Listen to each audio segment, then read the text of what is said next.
Hello everyone, it's Dita here once again. And today I'd like to tell you my weekend story. It was a very early Saturday morning when I decided to join friends at a meetup in the north side of the metropolis. Little did I know that somewhere out there lies a polo club that was more than I expected. I was then to be treated to one of the most relaxing days with all the vast green surroundings. A real treat for the eyes after being locked down for months and weeks at home, being on quarantine for most of the pandemic. I longed to experience new things and places further away from the maddening crowds. It was a welcome respite from the daily chores and work from home days.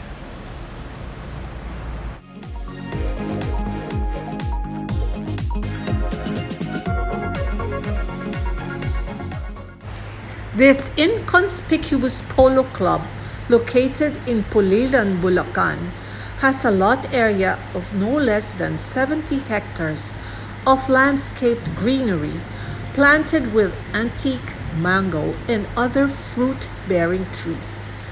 I would imagine this vast area could have been rice land or farm haciendas before the owners, attorney Jun Javier and family, took pride in taking ownership of the property.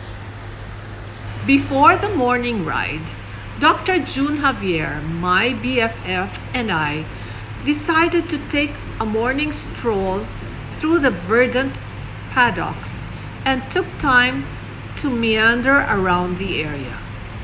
We found more than 100 sheep grazing in the polo field and happily ingesting the grass to keep it from growing so fast and therefore not needing a motorized grass cutter.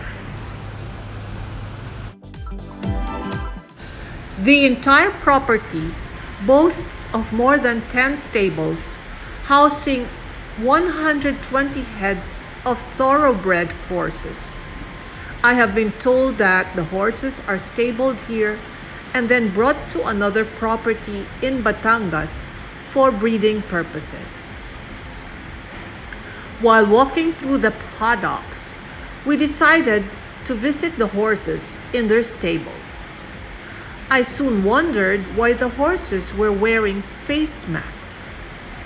I thought probably there was a pandemic going around. I could not help but dig deeper into this and finally got my answers.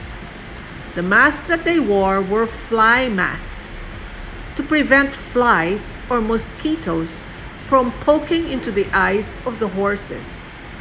It can also provide UV protection against the sun's harmful rays. Almost like wearing sunglasses. Fly masks are semi-transparent and have a see-through mesh that allows the horse to see and hear while wearing it. They even have drawn eyes on them and make them look like cartoon characters when worn.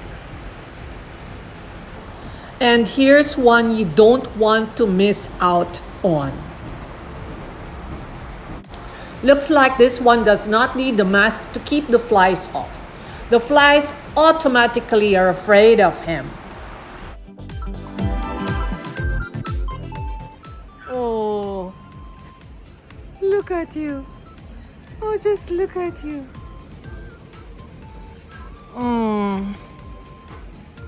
Did you notice that? I soon noticed the stables were very well maintained and had no odor of horse manure or urine. This only shows that the management makes sure that they keep the surroundings free of insect infestation, which keeps the stables clean for these beautiful horses to live happy, healthy lives. The horses here were mostly thoroughbreds. These horses are known for its use in horse racing. As a matter of fact, the yearlings were used for the racetracks, and once they reach a ripe old age, they are then made to retire and are then used for breeding younger studs for equestrian competitions and polo matches. Amongst the different breeds, thoroughbreds are considered hot-blooded horses and are known for their agility, speed, and spirit.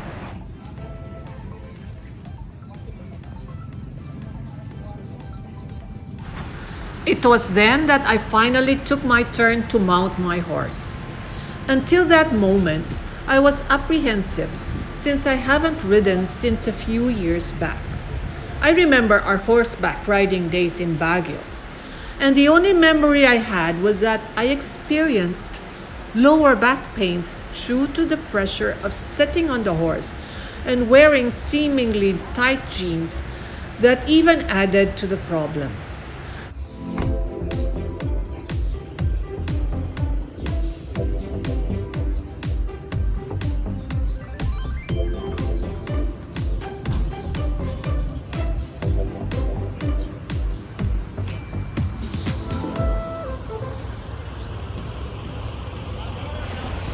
Nonetheless, I finally gave in to Dr. Jun's proddings and made up my mind to do so. The moment I took the reins, I soon had this wonderful, almost magical moment with this gorgeous mare. She was not only gentle and obedient, but also sensitive to my commands. There were no untoward jerks or bullheadedness on the field. It took some time for us to warm up to each other, but soon as she could feel my prompting, we were off to trotting and galloping away. I would say magical since, for more than an hour, I totally forgot my normal life but focused on the here and now and just developing a relationship with this creature, which totally kept me breathless as I stared and gave her my undivided attention. I had to, otherwise I'd have the risk of being thrown off her back.